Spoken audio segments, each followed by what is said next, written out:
उधार और कर्ज एक ऐसी चीज है कि आपने दे तो दिया, लेकिन वापस लेने के लिए आपको अपनी मजबूरी बतानी पड़ती है कि यार मनु बड़ी लोड़ है, तेरी मेहरबानी मनु वापस कर दे। यानी चेक नहीं लिया आपने, प्रोमिसरी नोट नहीं लिया, लेकिन अमानत वाला वर्ड लिखवाया है, तो अब अमानत में खयानत की बुनियाद पर 406 की आप एप्लीकेशन दे दें। थाने वाले नहीं करते, 22 से 22B में आ जाए, इस्तगासा फाइल कर लें, तो उनके रख दें अगले बंदे को।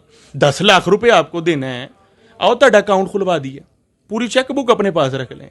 फर्ज करें पर्चा कट गया, कई बंदे कहते हैं जी पर्चा कटिया गया, कोई नहीं 3 दिन बाद बेल करा के आ जाएंगे। जब तक आप डंडा नहीं ना देंगे अगले बंदे को, तब तक वो आपको झंडा समझेगा। मेरी अस्सलाम वालेकुम नाज़रीन, आपका मेज़बान आबिद रहमत आपकी खिदमत में हाजिर है। नाज़रीन, हमारे माशरे में लेन देन के मामला होते रहते हैं, हर जगह होते हैं, लेकिन होता यह है कि जब हम किसी को उधार देते हैं या कोई मामला करते हैं, या तो हम उस मौके पर कुछ इकदाम नहीं करते, जिसकी वजह से हमें बाद में नुकसान उठाना पड़ता है।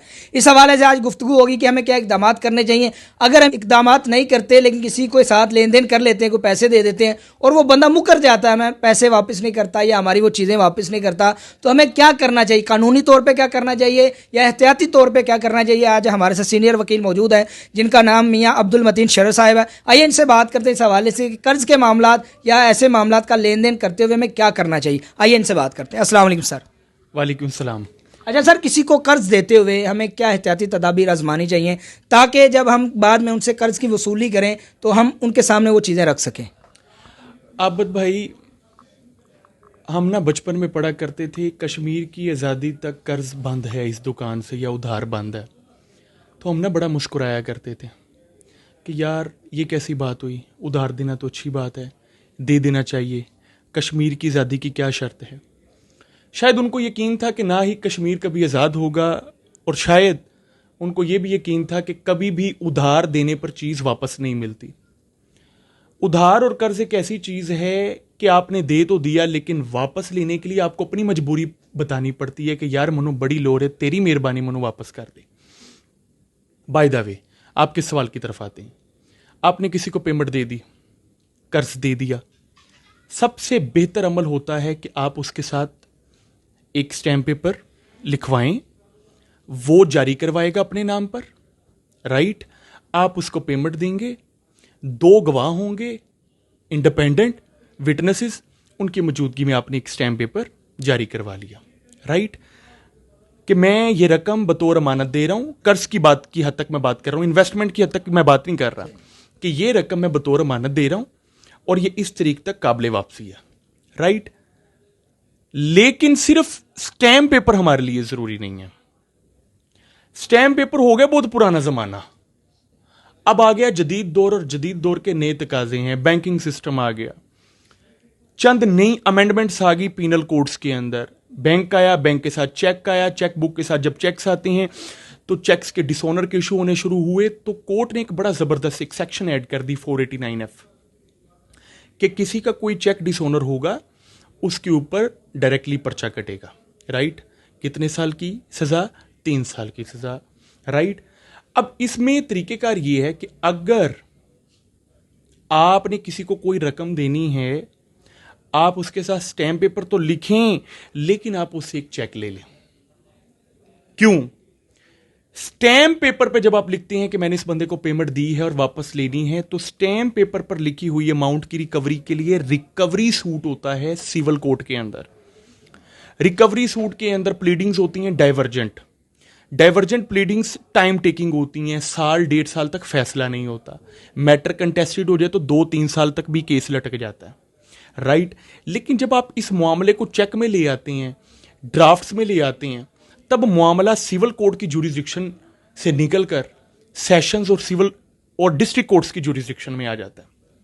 अब मामला ये होता है कि फर्ज करें कि आपने चेक ले लिया, अब जब डिसऑनर होगा ना, तो आपको डाइवर्जेंट प्लीडिंग्स में जाने की जरूरत नहीं, आप सिंपल प्रोसीडिंग्स करवाएंगे civil district and sessions court से, आर्डर 37 का दावा फाइल करेंगे, 6 महीने की समरी प्रोसीडिंग्स हैं, यानी अगर मैटर कंटेस्टेड भी हो गया तब भी 6 महीने में फैसला। और हम वकील बेहतर जानते हैं 1.5 महीने में फैसला कैसे लिया जाता है। 1.5 महीने में फैसला लेकर उसके वारंट निकलवाएं, जब तक पेमेंट रिकवर नहीं ना करेगा तब तक वो बंदा जेल में होगा, जुडिशियल कस्टडी में, राइट। अच्छा, अब आप कहेंगे कि सर मामला शुरू हुआ था पेमेंट के लेन देन से आप तो सजा तक पहुंच गए। देखिए, जब तक आप डंडा नहीं ना देंगे अगले बंदे को, तब तक वो आपको झंडा समझेगा। मेरी बात समझ रहे हैं आप? उसको समझाना पड़ेगा हमें through punishment, through our institutions, कि यार अगर तुम मेरी पेमेंट नहीं दोगे तो तुम्हारी ऐसी की तैसी होगी, राइट? 99% होता क्या है कि जब आप किसी से चेक लेते हैं तो वो बंदा जब डिसऑनर करवा के आप थाने में एप्लीकेशन देते हैं ना, वो बंदा थाने में पर्चा कटने से पहले ही आपकी पेमेंट कवर कर देता है, राइट? फर्ज करें पर्चा कट गया, कई बंदे कहते हैं जी पर्चा कटिया गया, कोई नहीं, 3 दिन बाद बेल करा के आ जाएंगे। तो मेरी जान, एक तो पर्चा कट गया, सीआरओ खराब हो गया, दूसरे नंबर पे बेल करवाने के बाद भी वो बरी नहीं हुआ, ट्रायल चल रहे हैं, उसके अंदर डिसाइड होगा कि वो एक्विट हुआ है या कन्विक्ट हुआ है, राइट? पेमेंट फिर भी देनी है। पर्चा भी कट गया, बेल होती है नहीं होती बात की बात, ट्रायल भी शुरू हो गया, और फिर उसी चेक की बुनियाद पर आप आर्डर 37 का दावा फाइल कर देते हैं, वो रिकवरी भी आपने देनी है, यानी पेमेंट का हसूल तो लाजम मलजूम हो गया। अब कई बंदे कहते हैं आबिद भाई माशाल्लाह बड़े शरीफ बंदे हैं, आप कहते हैं मेरा तो बैंक अकाउंट ही नहीं है, तो मैं आपसे ज़्यादा शरीफ हूँ।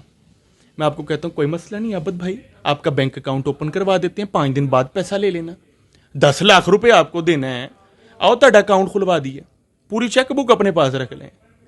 आहा, आबिद भाई करेचे में आ गए हैं, निकल के तो दिखाएं। दूसरे नंबर पे आबिद भाई से आने, आबिद भाई कहते हैं नहीं मतीन भाई मैं अपना अकाउंट नहीं ओपन करवाना, फलाना मसला टमकाना मसला। आप कहते हैं कोई मसला नहीं, आबिद भाई आइए कचहरी चलते हैं, आपके नाम का प्रोमिसरी नोट इशू करवा लेते हैं, राइट? मैं आपके नाम का प्रोमिसरी नोट इशू करवा लूंगा, स्टैम्प पेपर तो मैंने आपसे लिखवाना ही लिखवाना है। प्रोमिसरी नोट के ऊपर एक बड़ी इंपॉर्टेंट अमेंडमेंट बताने लगा हूं। कई लोग 20 रुपए की, 50 रुपए की और 150 रुपए की टिकट लगाती हैं।